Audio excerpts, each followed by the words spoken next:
Nice job, Jair. He always puts a smile on my face, so it's great to hear him. But first of all, I would just like to thank everybody here. When I came up the escalator today and talked to the Marriott people, the first thing they said was, "This is the biggest crowd we've ever had." So give yourself a hand.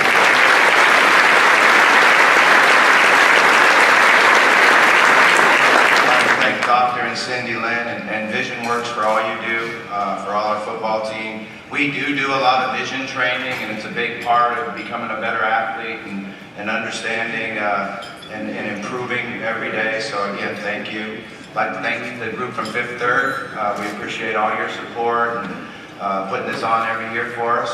So we appreciate that. I'd like to thank Tom Jurich on behalf of our players. The one thing that's really nice for us as coaches is to be able to bring a young man on campus or to go into a home recruiting and be able to look their mom and dad in the eye and say that when your son comes here, he will have the opportunity to become the best possible athlete and the best possible student that he can. You know, Tom's going to make sure that we have the up-to-date facilities, the up-to-date technology, both for football and academics. It's amazing the success we've had in our student athletes graduating. So I'd just like to thank you, Tom, very much. Give him a hand.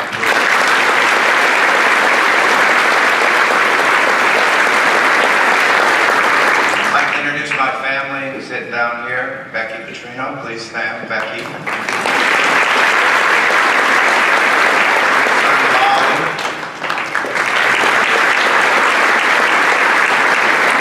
My oldest son, we better get on Lamar a little bit more, Nick. My oldest daughter, Kelsey.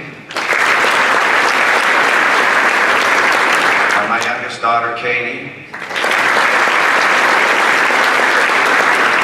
My granddaughter, Brianna. And my grandson, Braylon. We left the little one, Emmett, at home because he would be running around tackling everybody here. He's a wild one. But also, I would like to make sure that we introduce the wives today. You know, this camp is a grind. We're working extremely long hours. Most of the time, our coaches are in the office around 6:30, and our walkthroughs finish at 10 o'clock at night. So it is truly a grind, and we really appreciate the support of the wives. So if you could all please just stand as I call you out and give them a hand when it's over with. Luis Klanakis, Ashley Smith, Kathy Summers. We've got Morgan Carpenter here, Allison Lagerman, Tammy Morgan, Kelsey O'Connor, Brianna Probus, and Candace Ziggy. Can we please just give them a hand?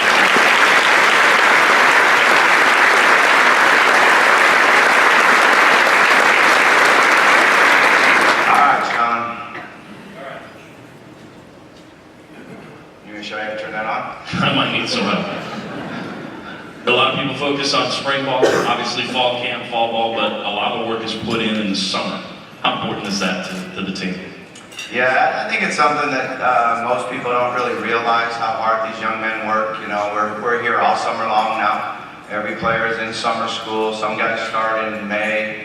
Most of the players in June. It does a number of things for us. It first and foremost allows us to get ahead and graduate. One of our models in graduation is to graduate in December when their eligibility's up, so that when they're being recruited to go to camps, to train, to get ready for the combine, they already have that degree in their pocket, and it's worked extremely well. But the other part is for them to become in the best possible shape that they can be in. You know, some of us had to get bigger and some smaller. You saw Lamar up here. He went from 198 pounds last year to 212 pounds. He tells me he's faster, so we'll see. Looking forward to that. You know, probably don't know this, but he watches my high school video a lot so he can see how you don't get caught from behind. I've seen that video, that's not a joke. But, and we get stronger. One of our goals this summer was to be in better condition. So we did a little bit different training on that. We came up with a new run for them. They worked extremely hard at it. We had a conditioning test before we started camp, and they knocked it out of the park. And we are a very, very well-conditioned team right now. It is a long season, so we've got to continue to do that. And some of the new guys that are here can continue to build strength and get stronger as the year goes on, because some of the freshmen or some of the guys with the 2s and the 3s, we're going to really need in the second half of the season. So they've got to continue to have a positive attitude and work towards that. The other thing that the summer really does is brings us together as a team. I think that the number one thing that I'm most proud of with this football team right now is that we are a team. We've got guys that respect each other. We got guys that love to grind together and work hard.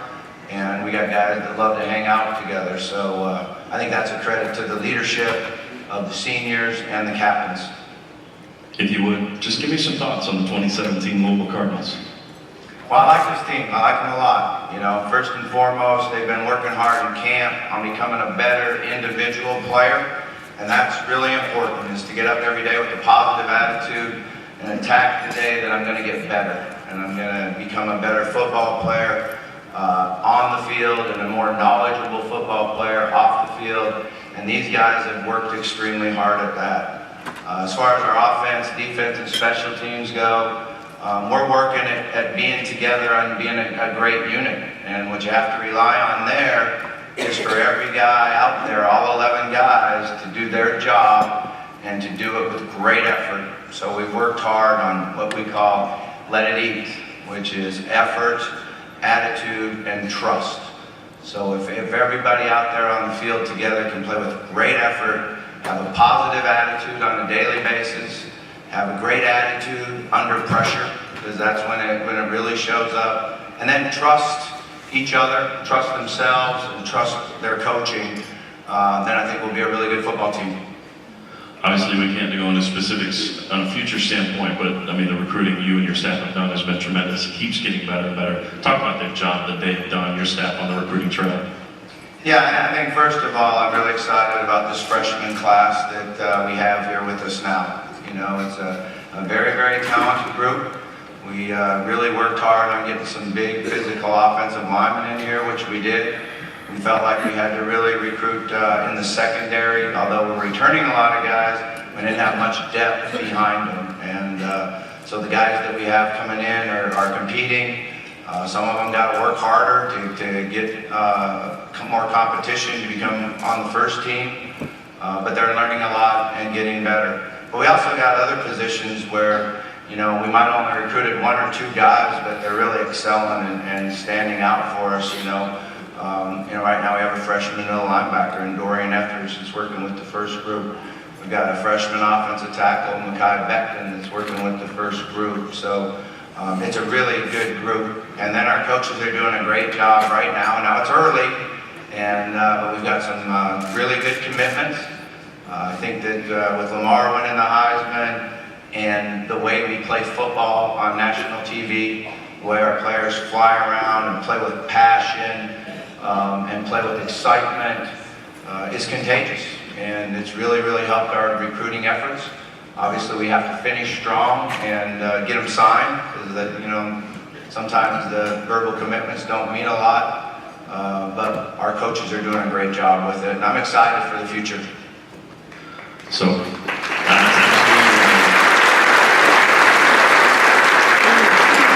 I'm sure a question on a lot of people's minds is, how's your Heisman Trophy winner doing in camp so far? He's doing great. It really was special. It really was special last season to watch Lamar do what he did. Even I remember from the Syracuse game when we take the ball, and I think we scored on our first 3 possessions in 5 plays. But to throw for over more than 3,500 yards and 30 touchdowns, and then add that with 1,500 yards of rushing and 21 touchdowns is really amazing. But the best thing about Lamar Jackson is how he works in practice. How hard he goes, how much he wants to be coached, how much he listens and tries to get better and improve. You know, when he runs the ball in practice and takes off and runs, we always put a cone down there 35 yards away for the running backs and receivers to sprint past the cone, and the idea is to get used to doing it. Get used to making big plays. So catch the ball, sprint, make big plays. Hand the ball off and sprint, make big plays. Well, Lamar takes it a little further. He goes into the end zone, and there's a number of times where we're already lined up, we're already ready to call the play, but he's still jogging back from sprinting all the way down into the end zone. So the respect that he has from his teammates because of how hard he works makes us all better, makes everybody around us better. So we're expecting another great year. He's going to focus and really concentrate on utilizing the talent around him. And like today, we were working on second and long, and one of the ideas there is to be aggressive, you know, have routes where we can throw the ball downfield, and then he needs to be smart, and if it's not there, find his check downs so we can get to third and short and third and medium. So his knowledge of the game is unbelievably improving.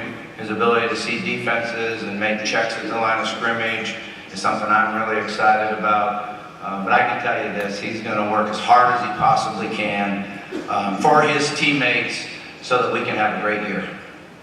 I know that not everybody's been able to drive by the complex, but the progress on the construction is astonishing, and it's exciting. And we talk about the excitement. I know it's a year away to completion, but I know there's a lot of excitement being generated about it. Yeah, it really is. It's amazing. First and foremost, to be an engineer and to see how they design it and put it together.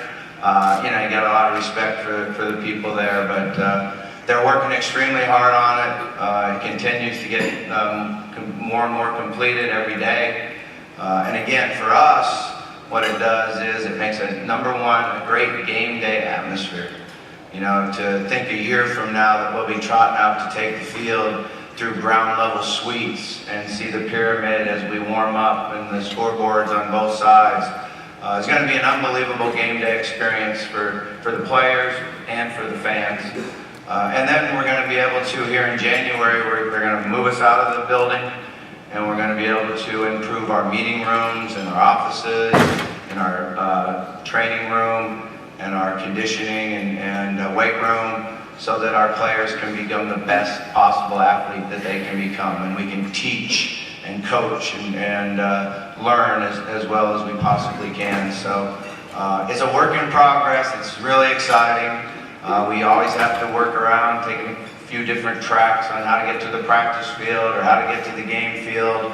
I think our players and coaches have done a great job with it, all understanding that down the road this is going to be an amazing place. So I would like to just thank everybody here, starting with Mark Jurich, who has put together a great group to raise the money, but everybody here that's contributed to it, thank you very much. It's going to be awesome.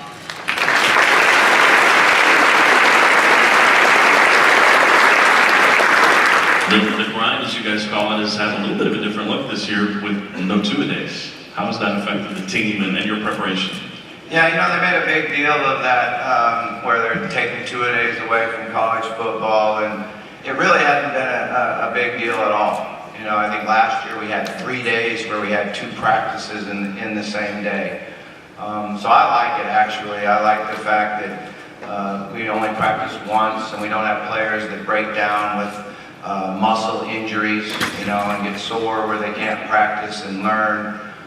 We're still grinding though. You know, a normal schedule for us would be the injured players have a 6 a.m. wake up. Everybody else is a 6:30 wake up. We have 7 a.m. breakfast and training room open. At 8 o'clock we go to position meetings. We're on the field practicing at 9. Most of our practices are 2 hours for the vets, and then we usually keep the young guys out there and work them a little bit extra, mainly so our coaches can lose some weight and get in better shape. It helps them a lot. But we have lunch at noon, and then we come back again in the afternoon at 3 o'clock, special teams meeting. And then at 3:30 we'll have one group, so say offense in the weight room, and defense will be in the meeting room. And then at 4:30 we'll flip it. The defense will go in the weight room, offense will go into the meeting room. Then we have dinner at 5:45. It's been really nice because we go over to Thornton's now and have an unbelievable training table over there for dinner. And then at 6:45, we usually have someone that comes in and speaks to our team. We call them seminars, and they're in all kinds of different subjects. Some are motivation, some are about alcohol and drugs, some are about sexual awareness. It's just a time for us to be able to educate our players on things other than football. We're back in special teams meeting at 8, position meetings at 8:30. 9:15 we go out on the stadium and have a walkthrough. 10 o'clock they pick up a snack, and 11 o'clock is bed check. So we're trying to make sure we keep busy and tired. And that's why they call it the grind. That's the grind, no doubt about it. It seems every year your expectations get higher and higher. How do you challenge your players to continue to meet those heightening expectations? Yeah, Sean was talking about expectations, and I think we're at the point right now where our players, first and foremost, expect to become great football players and be students of the game and become experts at their craft. That's where we are. We're competing against the best players in the best schools in the country, so we need our players to become the best at what they do. So they have to be a student, they have to know their position, they have to know what the other side of the ball is doing, and we have to trust that our teammate right next to us is doing the same thing. So our expectations of becoming one of the best players in the country is something that we've truly developed as a team. If you ask every one of the players here and coaches here what our goal is to win a national championship. There's no question about that. That's what we're striving to do.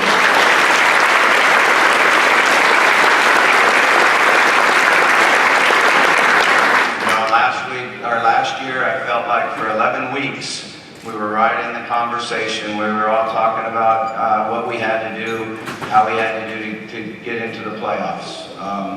And obviously, we came up a little bit short. We didn't finish the season the way that we wanted to. Believe me, that bothers all of us. We're working really hard to make sure that never happens again, and that we get off to a good, fast start, and that we can finish strong this year. Talking about the fast start, what are we, 18 days? You're going to walk through that. 18 days. You're going to walk through that tunnel at Lucas Oil. What do you want to see? Well, the first thing I want to see is us get better in practice tomorrow. That's what's really important to me. I'm not even into how many days away that we get to go up to Indianapolis. I think our players are looking forward to it because there is a point in practice where, you get tired of seeing the same guy across from you and hitting each other, and you got to get ready for the game. But, I can tell you this, we need you there. We went to Atlanta 2 years ago to play Auburn, which is an hour and 15 minutes away. And it was unbelievable for me to look up in the stands and have just as many Cardinal fans as they had Tigers there. So what we need to do is get everybody here, to get yourself, get your friends, get your relatives, drive 2 hours up the road to Indianapolis, and turn that stadium red and take it over and show the world what Louisville football is all about. So let's see if we can get you all there. I appreciate you coming today. I really appreciate all the support that you give us, and I look forward to a great year. Thank you very much.